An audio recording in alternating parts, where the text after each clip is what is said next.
What's up, guys? Week 4, the preview. No broadcast. Didn't play basketball last night.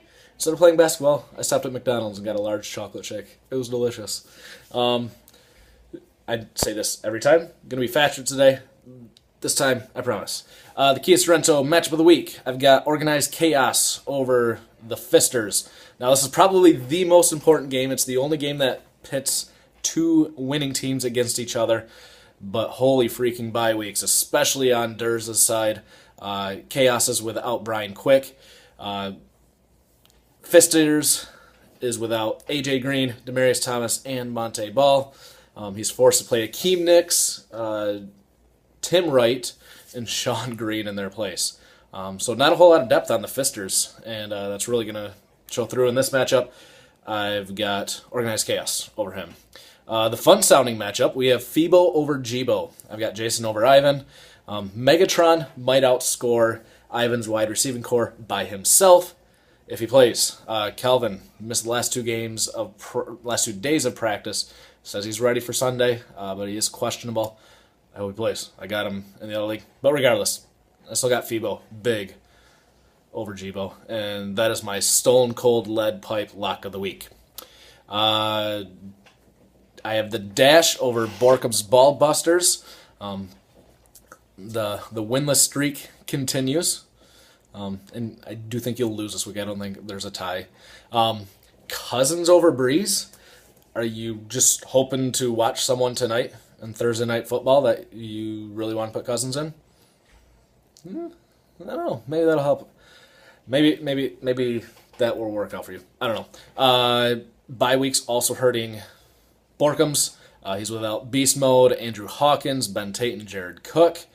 And then on the opposite side for Forte-Yard Dash, Russell Hustle and Bustle Man Muscle Wilson is on a bye. So we get to say E.J. Manuel. That's terrible. But I do expect Le'Veon to light up my Bucks. Great season so far for him. I expect that to continue.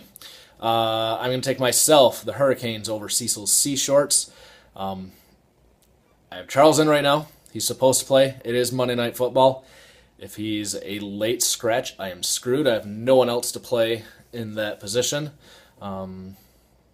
Yeah. So hopefully he plays. Andrew Luck gets to play another crappy team. I will gladly take another 370 yards and 4 touchdowns this week.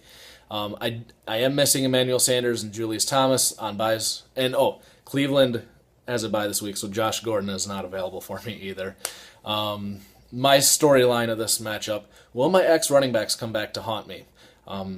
As of right now, Chris does have Ahmad Bradshaw and Darren Sproles in his lineup.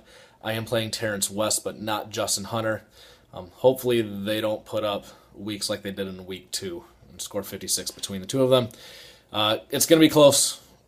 I'm not super confident this week, but I am going to take myself over Chris. In the Summer's Eve rivalry matchup of the week, that's right, Summer's Eve, screw that up. Summer's Eve, when your man's in a coma from your panty aroma. Summer's Eve, douche. You know what I'm saying? Yeah, you know when your lady needs that. So anyway, the rivalry matchup. I've got Jaquiz and Masonites because, not as close as Durz and I. They're not brothers, but they're brothers-in-law. Actually, I don't know if, when your wives are married, whatever. They eat dinner together on Sunday afternoon. And so if they're watching the games together, there's a good rivalry here. So for Jaquiz, he's got Welker, Stacy, Gio, Peyton, and Sanu all on buys. He does have some pretty good depth, though. He does have Forsett coming in. And the guys that he's bringing in off his bench are actually relatively decent. Doug is missing Larry Fitzgerald, but that might be addition by subtraction. He's been terrible this year. And Terrence West, they're both on buys, but West is going to lose carries to Crowell and Ben Tate's supposed to be back after the bye as well. So West, I don't know if he's going to be a great play going forward. But Doug does have really good matchups all across the board. He's going up defenses like the Saints, the Titans, the Bears, the Chiefs, the Dolphins, and the Jaguars. So not great defenses. I do have Mason Knights over Jaquiz. I know Mason Knights are 1-2. Jaquiz is 3-0. I continue to talk down your team, Rob. I don't know why. But I got Mason Knights over Jaquiz my pants. In the impact matchup of the week, I think this is the third time that Brian has been involved in the impact matchup of the week.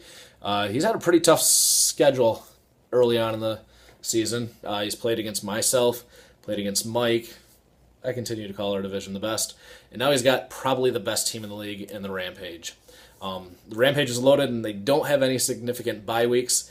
Nuts is without their top two running backs, Peterson because of suspension, and Ellington because of a bye. So I've got Rampage pretty big over the Nuts, which I'm happy about again because Nuts are in my division. But because of the impact match of the week, let's do it position by position. Quarterback. I've got a pretty big edge to the Nuts. Rodgers gets to play against Chicago, not a great defense, but Phillip Rivers gets to play against Jacksonville, who Andrew Luck just tore up.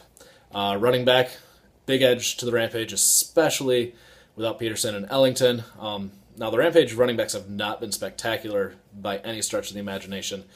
So maybe Eddie Lacy and LaShawn McCoy, if they continue to suck, maybe the Nuts have a chance this week. But I do expect bounce-back weeks from both of them. In terms of wide receiver, I'm going to give this a draw. I think that these are the two teams that have the second and third best wide receiving core behind the Fisters. So it's a pretty even matchup all the way across the board. Nuts is missing Percy Harvin on bye week as well. Draw. And then the tight end. Like I said, this is the third match of the week for the Nuts. And in the other two, I gave huge advantages to his opponent in tight end. And this is going to be even more so. Heath Miller is maybe the worst starting tight end in the league. At least in our league, not in the NFL. And he's going up against two of the best, Jimmy Graham and Rob Gronkowski. So because of the huge edge at running back, at tight end, pretty much the draw everywhere else, I've got Reitzma big, the Rampage big over the Nuts. Brian probably falling to 1-3. And Rampage to 4-0. A couple quick things. New team to the playoff predictions. Welcome, Justin. Thanks to your 2-1 start, and some of the other stronger teams are at 1-2. As right now, I predict you to finish or to make the playoffs. Andy's reign atop the power rankings was short-lived. In my earlier power rankings, before I updated all the numbers, Andy was a slight favorite over Rampage. Those will flip back. Rampage back at number 1, and Ivan has over a 50% chance of finishing last in the regular season, less than a 30% chance of finishing last in the anti-playoffs.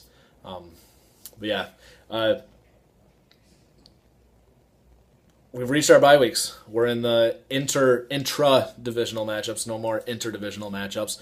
So bye weeks are going to come into play, and it's a huge bye week this week, especially with Seattle and Denver both out. Who's got the depth? Who's going to continue to keep pace? Let's find out. Peace.